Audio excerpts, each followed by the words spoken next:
ഇന്ന് ഞങ്ങൾ തേങ്ങ പൊതിക്കുകയാണ്.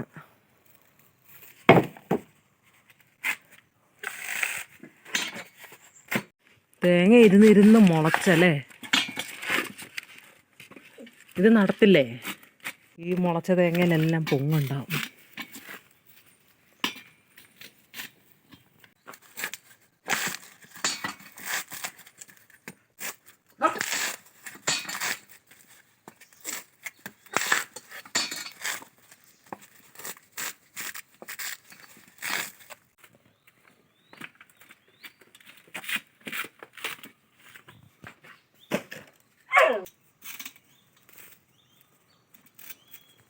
ഞങ്ങളുടെ തേങ്ങയെല്ലാം പൊളിച്ച് തീർന്നു.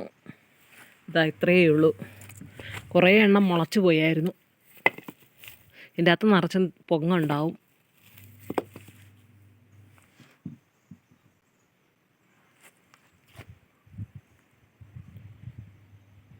നല്ല വെള്ളം ഉണ്ടെങ്കിൽ എടുത്ത് വെക്കണം, കുടിക്കാമല്ലോ.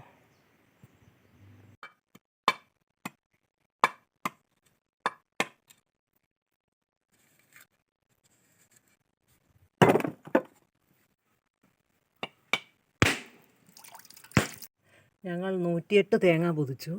അതിൽ ഇത്രയും പൊങ്ങ് കിട്ടിയിട്ടുണ്ട്.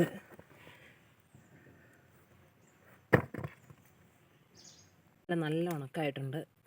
ഇനി അരിഞ്ഞിട്ട് ഇത് ആട്ടിയെടുക്കാം. തേങ്ങ അടിച്ചു കൊണ്ടുവന്നു. ഇതാ ഇത്രയും എണ്ണ കിട്ടിയിട്ടുണ്ട്. ഞാനിവിടെ ഒരു പാത്രം എടുത്ത് വെച്ചിട്ടുണ്ട്. ഈ എണ്ണ ഈ പാത്രത്തിലൊഴിച്ച് ഒരു 3 ദിവസം വെയിൽ കൊള്ളിക്കും. അപ്പോൾ എണ്ണയൊക്കെ തെളിഞ്ഞു വരും.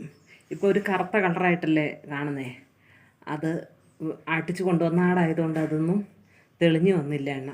ഇനി അത് പാത്രത്തിലൊഴിച്ചും ഒരു 3 ദിവസം വെയിലും കൂടെ കൊള്ളിച്ച് കഴിയുമ്പോഴത്തേനും എണ്ണ കൃത്യമായിട്ട് തെളിയും. നിങ്ങളോർക്കും എണ്ണ എന്നാ ഇങ്ങനെ ഈ കളറിലിരിക്കുന്നതെന്ന്. ഇത് ഞാൻ കന്നാസിലുള്ള മട്ടടക്കം കുലുക്കി ഊറ്റി വെച്ചതാണ്. ഇനി ഇത് പെട്ടെന്ന് ഒരു വെയിൽ കൊള്ളുമ്പോഴത്തന്നെ എണ്ണ തെളിഞ്ഞു വരും. മട്ടൊക്കെ താഴെ ഊറിക്കൂടും. പിന്നെ ഒരു നല്ല കന്നാസിലേക്ക് നമ്മൾ ഒഴിച്ചെടുത്ത് വെക്കാൻ പറ്റും. ഇതൊരു 110 തേങ്ങയ്ക്ക് ഒരു 10 ലിറ്ററോളം എണ്ണ കിട്ടിയായിരുന്നു ഞങ്ങൾക്ക്.